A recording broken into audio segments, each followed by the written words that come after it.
students, welcome again. Today we are going to start very important topic, limits and derivative. very important topic है student 11th का 13 chapter है हमारा elements book से limit and derivative. ये हमारा 11th का ही एक इम्पोर्टेंट टॉपिक नहीं है बल्कि 12th का भी एक वेरी इंपोर्टेंट टॉपिक है, क्योंकि 12th में हम एक पोर्शन पढ़ते हैं कैलकुलस। कैलकुलस की न्यू है हमारी लिमिट एंड डेरिवेटिव। ये सारे चैप्टर्स हम प्लस 2 में पढ़ने वाले हैं, लेकिन उससे पहले हमें क्या पता होना चाहिए कि लिमिट एंड डेरिवेटिव क्या है। लिमिट एंड डेरिवेटिव इन सभी चैप्टर्स की न्यू। प्लस 2 क्लास में कैलकुलस अप्रोक्स 40 to 45 मार्क्स का आता है पेपर में। वेरी इंपॉर्टेंट टॉपिक है, इसलिए हम इसको बड़े ही आराम से इसके इंट्रोडक्शन पार्ट को लिमिट्स एंड डेरिवेटिव को करेंगे। ठीक है, तो कैलकुलस में पहला जो हमारा पार्ट आता है लिमिट एंड डेरिवेटिव, ये 11th का पार्ट है। इससे आगे हम पढ़ेंगे continuity and differentiability. Continuity and differentiability हमारा प्लस 2 का चैप्टर है। ठीक है, इसके बाद हम पढ़ेंगे यहाँ पे डिफरेंशिएशन, फिर डिफरेंशिएशन की एप्लीकेशन पढ़ेंगे, एप्लीकेशन ऑफ द डेरिवेटिव। ठीक है, इसके बाद हम पढ़ते हैं एंटी डेरिवेटिव, इसका उल्टा मींस इंटीग्रेशन। किसका उल्टा? डेरिवेटिव का। तो वो हम पढ़ेंगे integration, then application of integration, और लास्ट में क्या पढ़ेंगे हम? Differential equation. ये सारा जो कंसेप्ट है, ये सारा जो पोर्शन है हमारा कहाँ का है? ये 12th का। कहाँ का है? ये हमारा 12th का। लेकिन इन सभी की जो न्यू है, इसको हम क्या कह सकते हैं? ये इसकी न्यू है। सबसे पहले हमें लिमिट एंड डेरिवेटिव चैप्टर को अच्छे से क्लियर करना होगा, तब इजिली हम ये सारे चैप्टर्स कर सकते हैं। तो आज हम स्टार्ट करेंगे लिमिट एंड डेरिवेटिव। इसमें सबसे पहले स्टूडेंट हम क्या पढ़ने जा रहे हैं? लिमिट्स एंड डेरिवेटिव में सबसे पहले हम देखेंगे इसकी importance of concept of a limit. Importance तो हमने देखा है कि ये कैलकुलस जो हमारा पोर्शन रहेगा उसकी एक नींव है, हम नींव कह सकते हैं, आधार कह सकते हैं। ठीक है, तो इसकी इंपॉर्टेंस हमने यहाँ पे देखी अभी कि प्लस 2 में जो कैलकुलस पोर्शन है उसकी ये एक नींव है। उसके बाद हम देखेंगे आज कंसेप्ट ऑफ लिमिट। कंसेप्ट क्या है, लिमिट क्या है, किस तरह से हम अप्लाई करते हैं क्वेश्चंस के ऊपर। फिर हम पढ़ेंगे लिमिट एंड फंक्शन।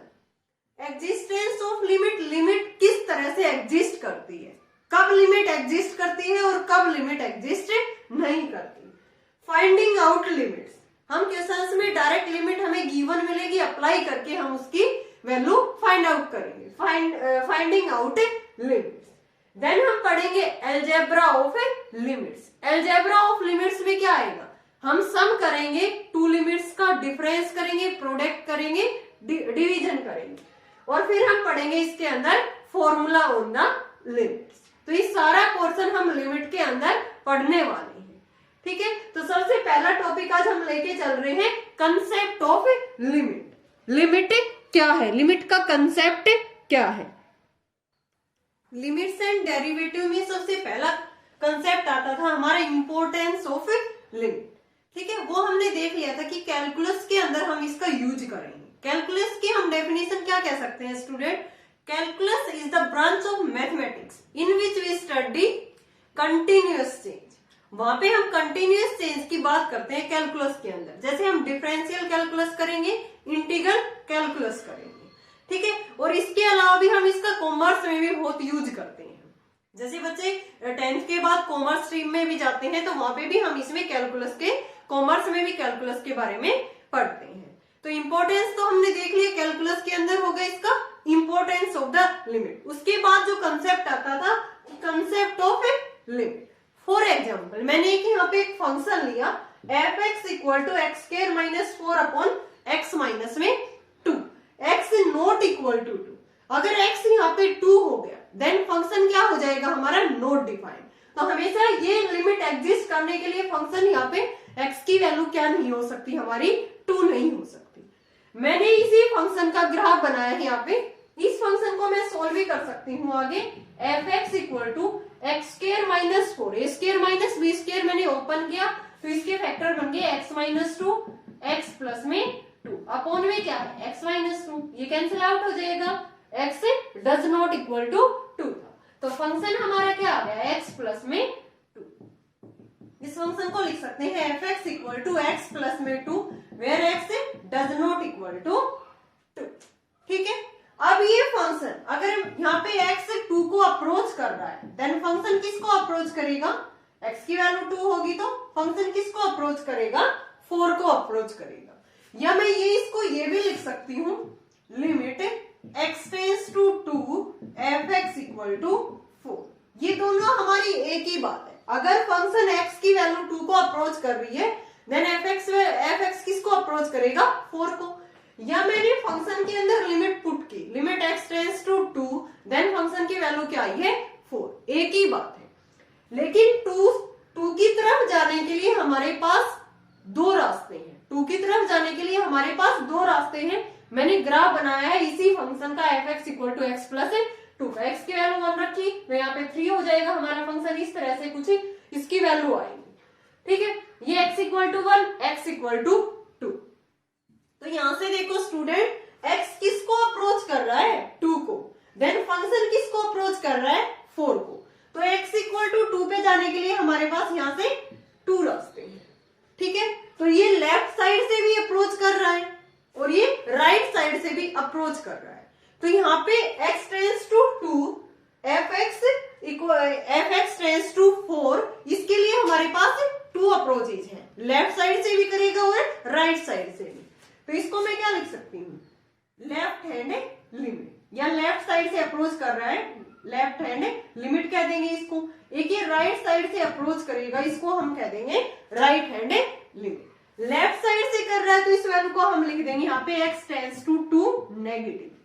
क्या लिख देंगे, x टेंस टू 2 नेगेटिव। इसका क्या मतलब होगा कि जो हमारी लिमिट है वो लेफ्ट साइड से अप्रोच कर रही है, देन फंक्शन क्या वैल्यू देगा, तो फंक्शन क्या हो जाएगा हमारा, f(x) किसको अप्रोच करेगा, चाहे ये लेफ्ट साइड से कर ले चाहे राइट से, लेकिन फंक्शन की वैल्यू तो हमेशा हमारी क्या आएगी, 4 आएगी।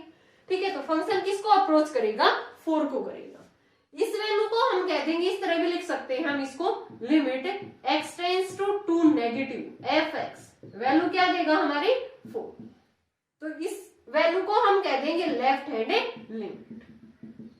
क्या कह देंगे हम, left hand limit. Similarly right side से अगर ये अप्रोच कर रहा है तो x टेंस टू 2 पॉजिटिव लिखते हैं हम उसको, x टेंस टू 2 पॉजिटिव। तो f(x) किसको अप्रोच करेगा, 4 को, क्योंकि इसने कह रखा है कि अगर x 2 को अप्रोच कर रहा है तो f(x) किसको अप्रोच कर रहा है, 4 को।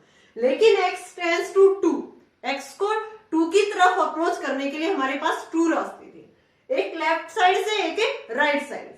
तो यहां से मैंने देखा लेफ्ट साइड से तो इसकी वैल्यू 4 आ रही थी, इसको हमने यहाँ पे कह दिया लिमिट की फॉर्म में left hand limit, and in the form of right side from the right side इसको हम क्या कह देंगे, right hand limit. x tends to 2 positive, इसको लिमिट के फॉर्म में हम कैसे लिखेंगे, limit x tends to 2 positive f(x) equal to 4। तो इसको क्या कह देंगे हम, ये है राइट हैंड लिमिट। ठीक है, तो इसको इन जनरल फॉर्म में हम क्या लिख सकते हैं स्टूडेंट, इन जनरल फॉर्म में क्या लिख सकते हैं कि x कोई भी a को अप्रोच कर रहा है, तो मान लेते हैं कि f(x) किसको अप्रोच कर रहा है, l को, l लिमिट। ठीक है, ऐसे ही अगर x tends to a positive, यहाँ पे हो जाएगा x tends to a negative, उस केस में दोनों में ये लिमिट हम f(x) मान लेंगे कि ये किसको अप्रोच कर रहा है, l को। तो इन जनरल इसको मैं क्या लिख सकती हूँ, लिमिट की डेफिनेशन में, in general x tends to a, then f(x) किसको अप्रोच कर रहा है, मान लेते हैं ये l है, तो इसमें लेफ्ट हैंड लिमिट होगा एक राइट हैंड लिमिट होगा। तो x tends to a negative, then f(x) किसको अप्रोच करेगा, l को। x tends to a positive, f(x) किसको अप्रोच करेगा, l को। तो इसकी लेफ्ट हैंड लिमिट क्या हो जाएगी, limit left hand limit x tends to a negative f(x), ये वैल्यू क्या देगा, l देगा। यहां से इसकी राइट हैंड लिमिट क्या आ जाएगी, x tends to limit, limit लगा के लिमिट की फॉर्म में लिखने जा रही हूं, limit x tends to a positive, f x value क्या देगा, एल देगा। ठीक है, तो हमें तो क्या करना था, एक्स ए को अप्रोच करना था, तो एफ एक्स की वैल्यू क्या आ रही थी, एल आ रही थी। तो ये वैल्यू कब एग्जिस्ट कर सकती है कि ये दोनों वैल्यू हमारी क्या हो, इक्वल हो। यहां से हम इसको क्या लिख सकते हैं कि limit x tends to a negative f x equal to limit x tends to a positive f x. इन दोनों की वैल्यू क्या आएगी, एल आएगी। ठीक है, तो यही हमारा क्या होगा, existence of concept of a limit, concept of a limit.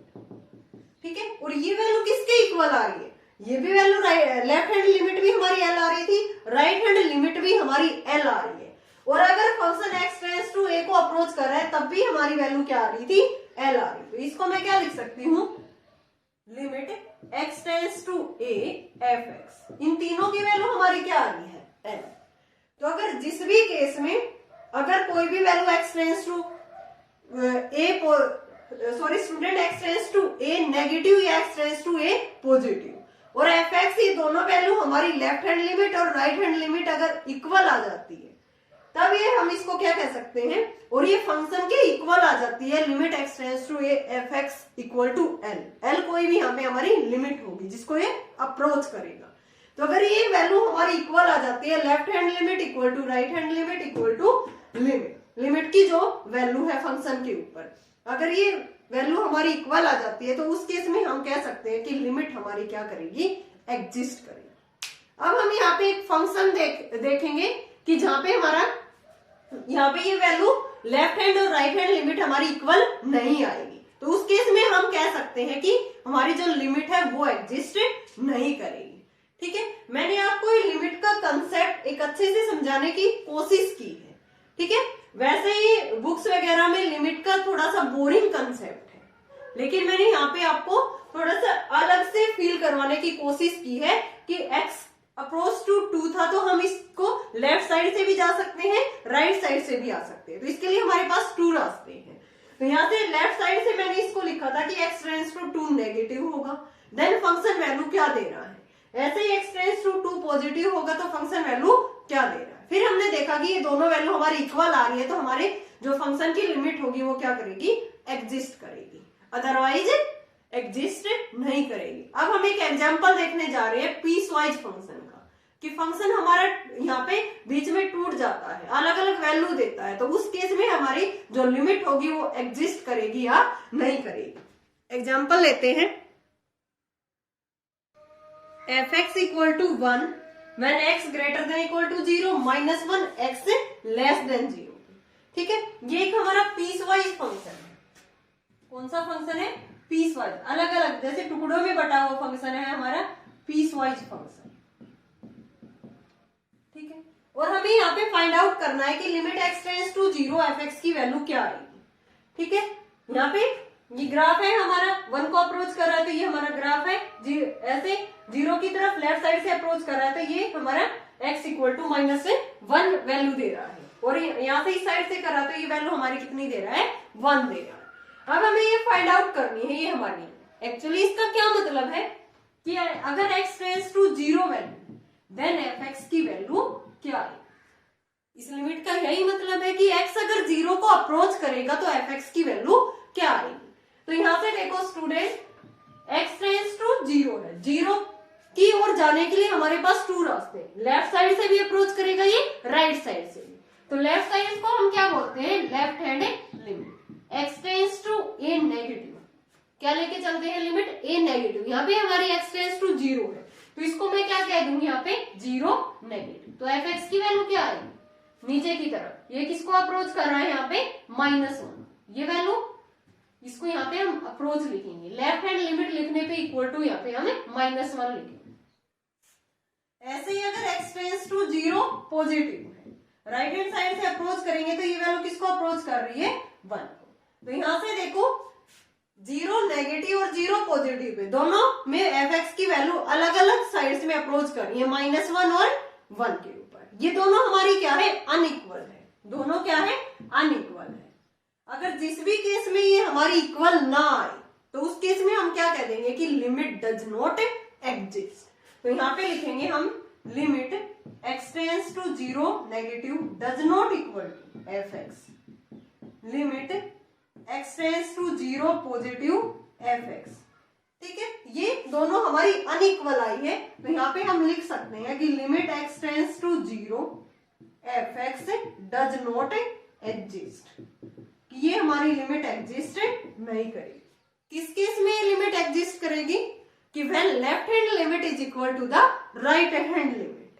ठीक है, और गिवन फंक्शन की लिमिट, इन तीनों की वैल्यू अगर आपस में इक्वल आती है तो गिवन लिमिट एग्जिस्ट करती है, अदरवाइज नो। ठीक है, तो ये हमारा कंसेप्ट था स्टूडेंट किसका? लिमिट का। ठीक है, जिसमें हमने देखा कि लिमिट कब तो हमारी एग्जिस्ट कर रही है, कब हमारी लिमिट एग्जिस्ट नहीं कर रही। अब हम एक कंसेप्ट और देखेंगे इसके अंदर कि किसी भी फंक्शन पे लिमिट की वैल्यू या उसके ऊपर लिमिट अप्लाई करने के बाद फंक्शन की वैल्यू, दोनों हमारे कंसेप्ट डिफरेंट है या सेम है, ये कंसेप्ट और देखेंगे हम इस वीडियो में। Limit of function at x equal to a and value of f x equal to x equal to a are different things. तो इसमें क्या क्या रखा है student? Limit of function, limit x tends to a, यहाँ पे कोई भी लिमिट होगी। फॉर एग्जाम्पल यहाँ पे मैंने ले लिया x tends to 0 f x. ठीक है, और यहाँ पे f x equal to x equal to a पे एक दूसरा कंसेप्ट ले लिया x इक्वल टू 0। ये दोनों हमारी क्या है? डिफरेंट थिंग्स हैं। ये नहीं है कि आप कभी ये सोचो कि limit x tends to 0 f x ये वैल्यू किसके इक्वल हो, अगर फंक्शन में डायरेक्ट x की जगह पे 0 पुट करे तो उसके इक्वल आए। तो ये दोनों क्या है? हमारी डिफरेंट थिंग्स हैं, डिफरेंट थिंग्स हैं। F x equal to 0 function ये हमारा गिवन है एक ग्राफ, इसमें x इक्वल टू 0 पे फंक्शन का ग्राफ क्या है? फंक्शन की वैल्यू हमारी क्या दे रहा है? यहाँ पे 2 दे रहा है। ठीक है, अगर 0 को ही अप्रोच करेगा, अगर इसके ऊपर लिमिट लगाएंगे x इक्वल टू 0 पे हमारी ये वैल्यू है फंक्शन की। ठीक है, तो इसकी वैल्यू तो क्या आ जाएगी यहाँ पे? x equal to 2। फंक्शन की वैल्यू क्या आएगी? डायरेक्ट x इक्वल टू 0 पे डायरेक्ट ये लिख देंगे x इक्वल टू 0 पे, ये वैल्यू हमारी ये 2 दे रहा है। ठीक है, इसका क्या मतलब है? x टेंड कर रहा है 0 को, लेफ्ट साइड से भी राइट साइड से भी, तो इसकी वैल्यू को क्या लिखेंगे? x टेंड्स टू 0 नेगेटिव, तो एफ एक्स किसको अप्रोच करेगा? 1 को। ये ग्राफ है हमारा, 0 को अप्रोच कर रहे हैं तो हम ये वैल्यू क्या दे रहा है? 1। X tends to 0 positive, f x किसको अप्रोच कर रहा है? फिर भी 1। तो ये हमारी कौन सी होगी? ये लेफ्ट हैंड लिमिट हो जाएगी, ये कौन सी हो जाएगी? Right hand limit. तो लिमिट एग्जिस्ट कर गई, limit x tends to 0 f x, value क्या दे रहा है? 1। तो हमारे यहाँ पे लिमिट एग्जिस्ट कर रही है। ठीक है, लिमिट क्या कर रही है? यहाँ पे लेफ्ट हैंड लिमिट किसके इक्वल आ रही है? राइट हैंड लिमिट के। तो लिमिट हमारी क्या कर रही है? एग्जिस्ट। लेकिन ये किसके इक्वल नहीं है? हमारी एफ फंक्शन में direct x equal to 0 put करने पे वैल्यू क्या आ रही थी? हमारी 2 आ रही थी। तो ये दोनों हमारी क्या होगी? डिफरेंट थिंग्स होगी, ये हमारी सेम थिंग नहीं है। यहाँ पे तो मैंने लिया है कि बोथ वैल्यूज आर डिफरेंट, क्योंकि limit x tends to 0 f x की वैल्यू हमारी 1 आ रही थी और x इक्वल टू 0 पे फंक्शन वैल्यू क्या दे रहा था? 2 दे रहा था। ये दोनों वैल्यू मैंने डिफरेंट ली थी। तो एक केस हमारा क्या भी बन सकता है? When both the values are same. तो वो केस देखते हैं हम इसके अंदर कि जिस भी फंक्शन में अगर ये दोनों वैल्यूज हमारी सेम होगी देन लिमिट की वैल्यू क्या आएगी? When both limits are equal, यहाँ पे हम दोनों इक्वल लेके चले हैं। फॉर एग्जाम्पल मैंने एक यहाँ पे इवन फंक्शन का ग्राफ लिया है f x equal to x square का। ठीक है, तो इसमें लिमिट ली मैंने x टेंड्स टू 1 पे एफ एक्स वैल्यू क्या देगा, या f of x equal to 1 पे वैल्यू क्या देगा। तो डायरेक्ट हमारा फंक्शन यहाँ पे क्या है? F x equal to x square लेके चलेंगे। तो स्टूडेंट x इक्वल टू 1 पे ये हमारा जो एफ एक्स है इसकी वैल्यू क्या आएगी? 1 का स्क्वायर करने पे ये वैल्यू क्या आ रही है? 1 आ रही है। अब यहाँ से देखा कि मैंने लिमिट अप्लाई की, limit x tends to 1 f x, तो यहाँ से ये 1 लेफ्ट साइड से भी अप्रोच करेगा, राइट साइड से भी। तो लेफ्ट साइड से अप्रोच करने पे इसको क्या लिखेंगे? 1 नेगेटिव, देन एफ एक्स की वैल्यू क्या आ रही है? किसको अप्रोच कर रही है? लेफ्ट साइड से भी, ये वैल्यू हमारी क्या आ रही है? 1 आ रही है। अगर ये राइट साइड से अप्रोच करेगा देन 1 पॉजिटिव लिखेंगे, एफ एक्स की वैल्यू क्या आ रही है? तब भी हमारी 1 आ रही है। तो इस केस में हमारी ये दोनों लिमिट क्या आ रही है? इक्वल आ रही है। तो इसको हम क्या लिख सकते हैं? इन जनरल कि यहाँ पे हमने एक ऐसा फंक्शन लिया है कि उसकी लिमिट x टेंड्स टू 1 करने पे या फंक्शन में वो वैल्यू पुट करने पे दोनों वैल्यू क्या आ रही थी, सेम आ रही थी, बोथ आर इक्वल। तो in general x tends to a है तो limit x tends to a negative fx ये भी किसके इक्वल आ रही है, limit x tends to a positive fx। ठीक है, तो यहाँ से ये लिमिट किसको अप्रोच कर रही है, मान लेते हैं किसको अप्रोच कर रही थी, यहाँ पे किसके इक्वल आ रही है, किसी भी l के। तो इस केस में हम क्या कह देंगे स्टूडेंट, अगर यहाँ पे x टेंड्स टू a लेने पे अगर हमारी limit x tends to a function की लिमिट l के इक्वल आ गई तो उस केस में हम यहाँ पे क्या कह देंगे कि जो हमारा फंक्शन होगा वो कंटिन्यूअस फंक्शन होगा। ये कंटिन्यूअस वाला टॉपिक हमारा 12th क्लास में होगा, तो यहाँ से लिमिट से रिलेटेड होगा, इसलिए मैंने यहाँ पे ये कंसेप्ट बता दिया। तो इस केस में हम क्या कह देंगे कि हमारा जो फंक्शन होगा, फंक्शन इज कंटिन्यूअस। ठीक है, x इक्वल टू a पे ये वैल्यू इक्वल देगा। ठीक है, या ये भी लिख सकते हैं limit direct f x equal to a पे, ये लिमिट भी हमारी क्या आ रही थी, l आ रही थी, क्योंकि x इक्वल टू 1 पे फंक्शन ये दोनों लिमिट हमारी सेम दे रहा था, इसको मैंने l कह दिया था जनरली, और x इक्वल टू 1 पे भी ये वैल्यू क्या दे रहा था, हमारी l ही दे रहा था। ठीक है, तो इसको हम नोट करके भी लिख सकते हैं यहाँ पे स्टूडेंट कि if function x equal to a is continuous at x equal to a is continuous, then limit हमारी क्या होगी, इस केस में भी लिमिट हमारी क्या आएगी, limit x tends to a fx equal to a, ये लिमिट हमारी क्या आएगी, उस केस में भी हमारी a ही आएगी ये लिमिट। तो उस केस में हम इसको क्या कह देंगे कि फंक्शन हमारा क्या है, कंटिन्यूअस फंक्शन है। ये वैसे हमारा किसका कंसेप्ट है स्टूडेंट, 12th का, लेकिन मैंने यहाँ पे आपको लिमिट को अच्छे से समझाया है। तो इस केस में हमने बता दिया कि अगर ये दोनों वैल्यू हमारी इक्वल होंगी तो उस केस में हम फंक्शन को क्या कह सकते हैं कि फंक्शन हमारा कंटिन्यूअस होगा, या डायरेक्ट किसी भी फंक्शन में x इक्वल टू a पे, ठीक है, फंक्शन कंटिन्यूअस है तो उसकी लिमिट भी उसी के इक्वल आएगी, यानी कि वो दोनों चीज हमारी फंक्शन में वैल्यू डायरेक्ट x की जगह पे वो वैल्यू पुट करने पे और उसकी लिमिट की वैल्यू दोनों क्या आएंगी, हमारी इक्वल आएगी, तब फंक्शन हमारा क्या होगा, कंटिन्यूअस फंक्शन होगा। ओके स्टूडेंट, आज हम इतना ही करेंगे इसका concept of the limit. I hope आपको ये कंसेप्ट ऑफ लिमिट समझ आया होगा ज्योमेट्रिकली। मैंने आज कोई भी क्वेश्चन नहीं किया है, बस इसका थोड़ा सा बेसिक बताया है कंसेप्ट ऑफ लिमिट का, क्योंकि ये वेरी इंपॉर्टेंट टॉपिक है स्टूडेंट। ठीक है, इसमें हम लिमिट डायरेक्ट क्वेश्चंस में लिमिट पुट करना हम नेक्स्ट वीडियो में सीखेंगे। ठीक है, उसमें मैं आपको क्वेश्चंस करवाऊंगी, अगर लिमिट हमारी इस तरह से गिवन है तब हम इसके अंदर लिमिट किस तरह से अप्लाई करेंगे, किस तरह से क्वेश्चंस में पुट करके लिमिट की वैल्यू फाइंड आउट करेंगे। तो नेक्स्ट वीडियो में हम क्या पढ़ने वाले हैं, algebra of the limits, algebra of limits. इलिप्ट, इसका क्या मतलब था, इनवर्स फंक्शन। इनवर्स फंक्शन हमारा 12th का कंसेप्ट है। ठीक है, ये हमारा लॉगरिथम फंक्शन है, अर्थमेटिक, ट्रिग्नोमेट्री और एक्सपोनेंशियल फंक्शन, इन सभी के हम लिमिट नेक्स्ट वीडियो में पढ़ेंगे, और उसके बाद हम देखेंगे कुछ फॉर्मूलेज ऑन लिमिट्स। फिर हम लिमिट्स के ऊपर कुछ फॉर्मूले पढ़ेंगे। ओके स्टूडेंट, आई होप आपको ये कंसेप्ट ऑफ लिमिट क्लियर होगा। अगर फिर भी आपको कहीं डाउट है तो आप कमेंट सेक्शन में कमेंट करके पूछ सकते हो। Thanks everyone.